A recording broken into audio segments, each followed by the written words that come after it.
bersama kami lagi ya untuk di mata kuliah Ekonomi Manajerial. Rekan-rekan mahasiswa sekalian, hari ini kita membahas dengan topik estimasi permintaan.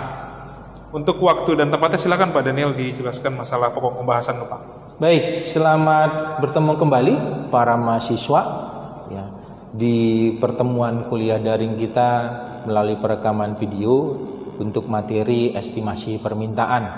Jadi pembahasan kita itu untuk materi ini ada dua nantinya.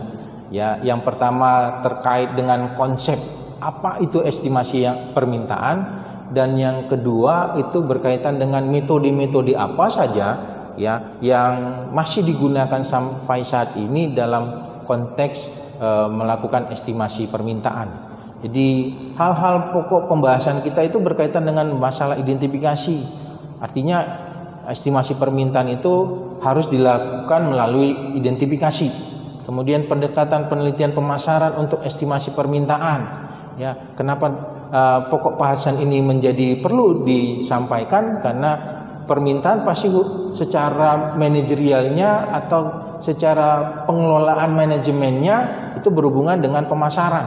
Ya, kemudian konsep dalam estimasi permintaan yang lebih atau yang sering digunakan itu dalam hal ini adalah yang paling sederhana itu adalah analisis regresi. Ya. Artinya seperti dalam pertemuan awal bahwa dalam ekonomi manajerial itu ada alat pengambilan keputusan yang kita gunakan, apakah itu matematika atau statistik. Ya. Kemudian masalah dalam analisis regresi, kemudian estimasi permintaan itu sendiri dalam bentuk regresi. Demikian Pak Niko. Baik Pak, untuk definisi dari estimasi permintaan itu sendiri Pak? Ya, estimasi permintaan itu adalah sederhananya bisa dikatakan adalah penaksiran permintaan. Artinya kita melakukan penaksiran estimasi tentang permintaan. Ya, permintaan apa ya? Jelas permintaan barang, jasa ya yang dilakukan oleh konsumen. Jadi artinya manajerial atau perusahaan ya melakukan estimasi, melakukan penaksiran ya bagaimana ya perubahan-perubahan ya pola-pola ya atau bentuk-bentuk dari konsumsi yang dilakukan oleh konsumen ya. Artinya seperti saya mengambil contoh saja seperti sekarang gitu ya, perbandingan dengan beberapa waktu yang lalu ya, untuk handphone itu kan sekali lagi ya handphone sekarang kita itu harus touchscreen ya kan. Tidak lagi harus tekan-tekan tombol. Kenapa? Ya karena memang itu perubahannya. Ya, perubahan. Kemudian dilihat lebih lanjut lagi dari sisi ya, handphone itu tadi ya bahwa tadinya tombol sekarang touchscreen ya. Kemudian tadinya hanya kamera belakang, sekarang ada kamera depan ya. Sehingga artinya konteks estimasi permintaan ini adalah bagaimana ya secara perusahaan atau pelaku usaha melakukan identifikasi ya hal-hal yang berkaitan dengan produknya yang dihubungkan kepada permintaan konsumennya, sehingga jadinya masalah identifikasi apa yang berkaitan dengan produk yang diberikan. Saya mengambil contoh mungkin dalam bentuk yang lain adalah jasa. Produk jasa itu kan berarti dengan pelayanan. Jadi maksudnya apa? Identifikasi berhubungan dengan perubahan permintaan konsumen itu bagaimana dari sisi perubahan pelayanan. Sebagai contoh bank. Bank itu kan adalah jasa produknya ya, bukan uang ya kan? Karena bank mana mungkin dia menghasilkan uang kan Pak Niko ya? Jasa. Nah, maksud saya perubahan hubungan kepada penaksiran permintaan ini adalah bagaimana konsumen mau menjadi nasabah pada bank tersebut karena ada kemudahan-kemudahan yang diberikan. Ya, sebagai contoh, kemudahan bentuk apa? Adanya ATM. Jadi masyarakat tidak lagi harus mengambil uang ke teller, tapi dia bisa mengambil melalui ATM. Ini kan adalah dengan konsep estimasi permintaan ini dipakai untuk melihat seperti apa perubahan ya permintaan ya dengan cara mengestimasi ya kalau terjadi perubahan pelayanan yang diberikan, ya. Jadi satu contoh lagi terkait dengan bank tadi, ya, adalah bahwa mesin ATM itu tadi tidak lagi hanya untuk tarik tunai, tapi bisa juga untuk setor tunai. Jadi konsumen, nasabah suatu bank itu tidak mesti antri, ya. Terlebih kalau seperti maksud saya masa pandemi ini kan, bahwa untuk masuk ke bank itu dibatasi, ya. Kan nggak boleh rapat-rapat kan, Pak Niko, kan dibatasi. Sehingga jadinya dengan adanya ATM yang sifatnya setor tunai, ya kan, itu bisa menjadi pilihan. Nah, jadi suatu bank kalau dia punya banyak fasilitas itu, pastinya akan mendorong, ya, konsumen atau nasabah untuk membuka rekening di situ, ya. Nah, itu dia secara gambaran umum berkaitan dengan estimasi permintaan, Pak Niko. Baik, Pak. Lalu apa hubungannya, Pak, atau bagaimana hubungannya antara estimasi permintaan dengan pengambilan keputusan manajerial? Ya, terima kasih, Pak Niko. Seperti tadi yang saya sudah jelaskan, bahwa estimasi permintaan itu bisa dipakai, konsep estimasi permintaan itu bisa digunakan oleh pelaku usaha atau perusahaan untuk mengukur, ya, bagaimana perubahan, ya, permintaan produk dari perusahaan tersebut, ya, dari pemilik usaha tersebut, ya, apabila ada peningkatan dari produk tersebut, ya. Artinya peningkatannya itu seperti misalkan kualitas, jumlah, gitu ya, dan dilihat dari sisi waktu.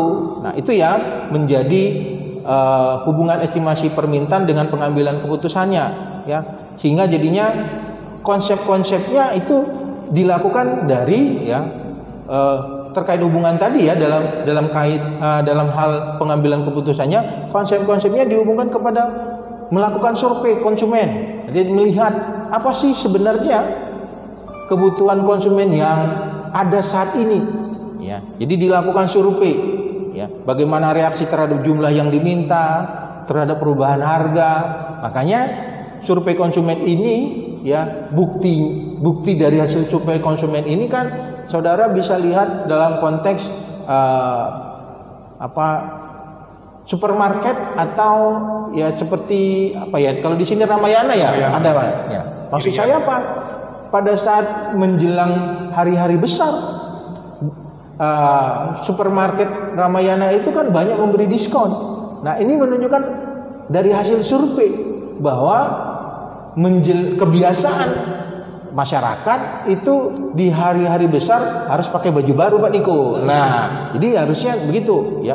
Kemudian penelitian observasi, ya. Ini pengumpulan informasi tentang preferensi konsumen, ya, dengan mengamati bagaimana mereka membeli dan menggunakan produk, ya. Contohnya dari sisi penelitian survei observasi ini adalah, saudara kalau perhatikan, kalau ke Indomaret atau Alfamart itu kan ada beberapa jenis barang yang sifatnya dia dibundling atau dipaket, ya.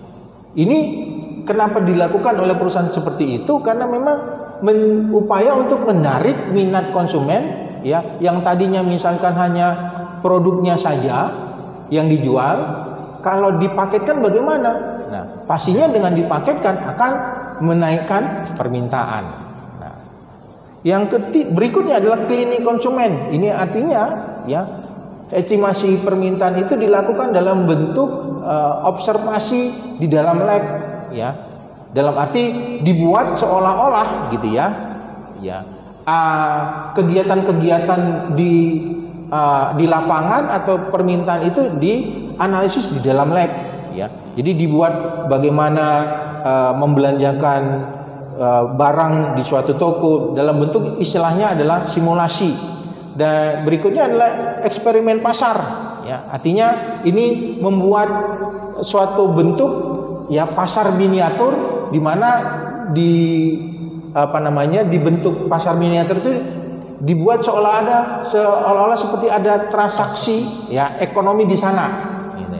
Sehingga jadi dilakukan pengamatan seperti apa kegiatan-kegiatan, ya, di pasar itu, ya. Paling sederhana kan kalau ini khususnya untuk yang perempuan, ya, Pak Niko, ya, kalau dia belanja kalau di tebing ini kan yang saya tahu adalah pajak gambir, dia. Nah, kita bisa ceritakan simulasi, bukan simulasi, eksperimen pasar di sana kan adalah kalau ibu-ibu perempuan itu belanja itu terkadang nawarnya selalu membandingkan dengan penjual yang lain kan gitu. Yeah. Di sana kok lebih murah kok gini. Nah, konteks inilah yang diramu ke dalam eksperimen pasar, kemudian dianalisis bagaimana bentuk penaksiran permintaan kalau kita melakukan perubahan-perubahan seperti hasil dari eksperimen pasar tersebut.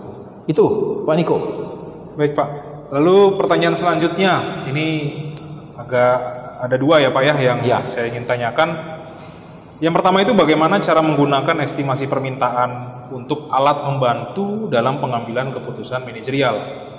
Lalu yang berikutnya langsung saja Pak, apa metode dan dalam estimasi permintaan yang digunakan sebagai alat pengambilan keputusan manajerial? Ya.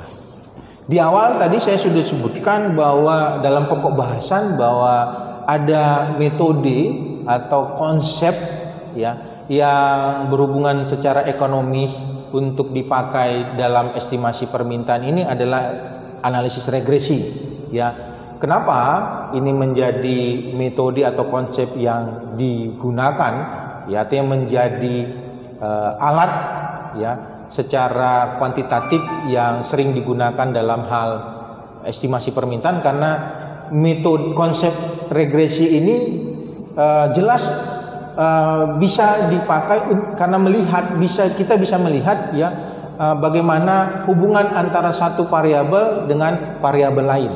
Ya, jadi kayak sebagai contoh dari materi kita sebelumnya adalah terkait dengan teori permintaan. Ya, jadi teori permintaan itu kan ada dua variabel. Variabelnya yang pertama adalah kuantitas atau jumlah barang yang diminta. Variabel yang kedua adalah harga. Ya, nah, jadi konteksnya apa? Artinya bagaimana? Ya, dengan analisis regresi ini kita pakai untuk melihat atau melakukan ya penaksiran atau estimasi terhadap permintaan yang akan dilakukan. Sederhananya begini, ya, regresi itu adalah melihat hubungan antara variabel bebas dengan variabel tidak bebas atau dependent variable. Ya, artinya apa yang mau kita lihat dalam konteks penaksiran permintaan?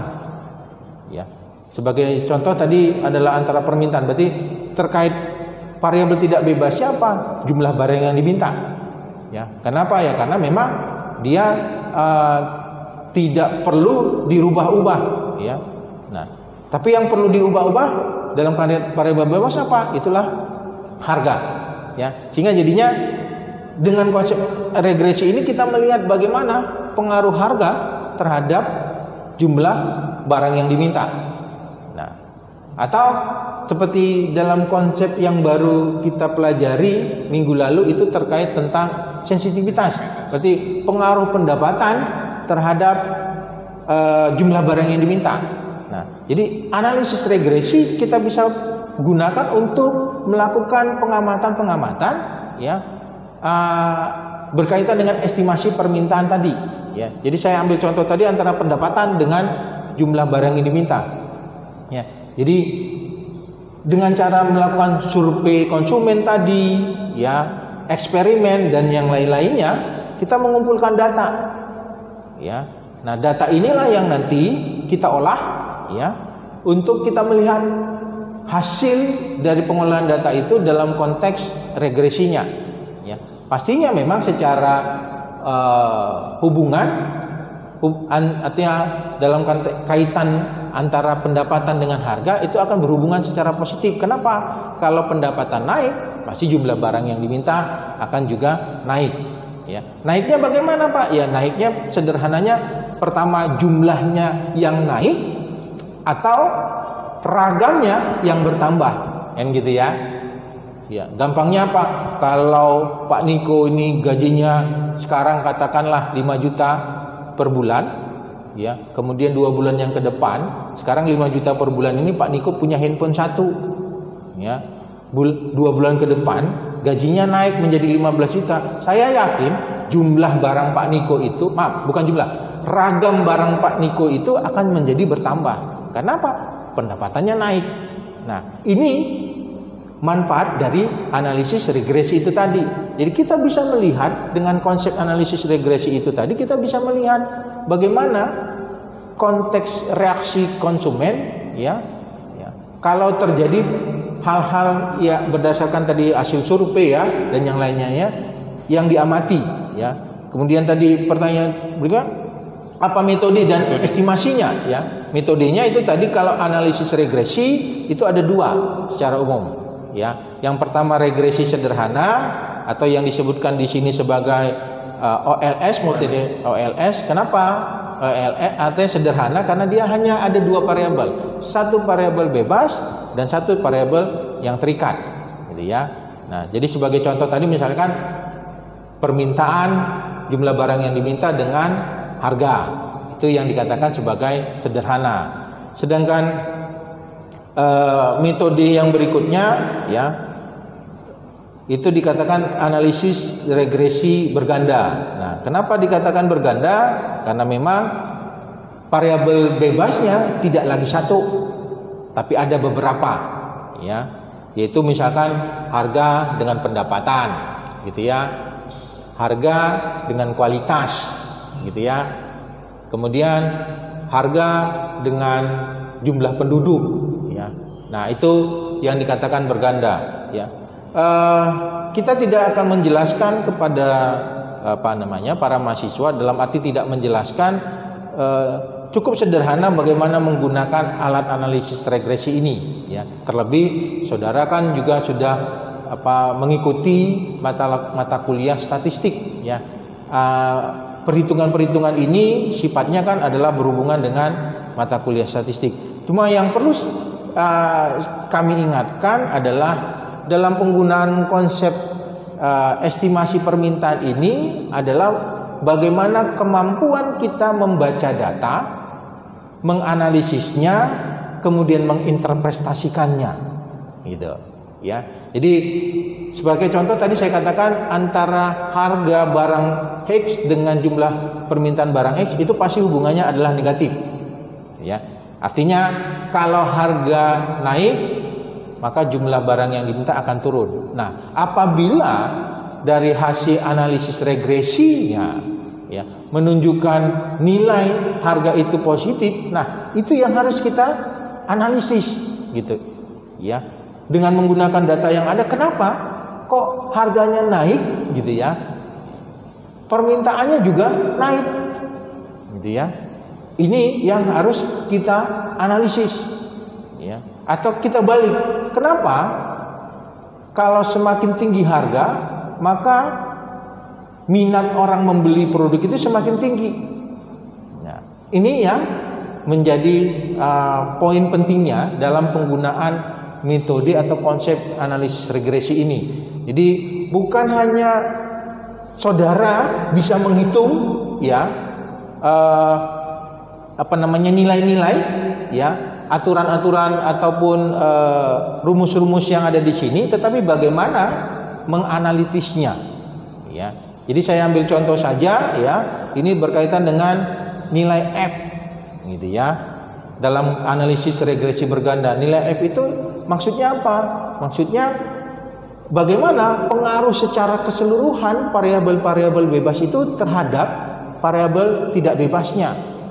Jadi terkait dengan contoh tadi harga, pendapatan gitu ya, kemudian jumlah penduduk, selera, ini kan adalah variabel bebas yang dianalisis untuk melihat permintaan. Nah, F itu adalah untuk mengukur apakah secara bersama-sama variabel ini berpengaruh terhadap permintaan ya.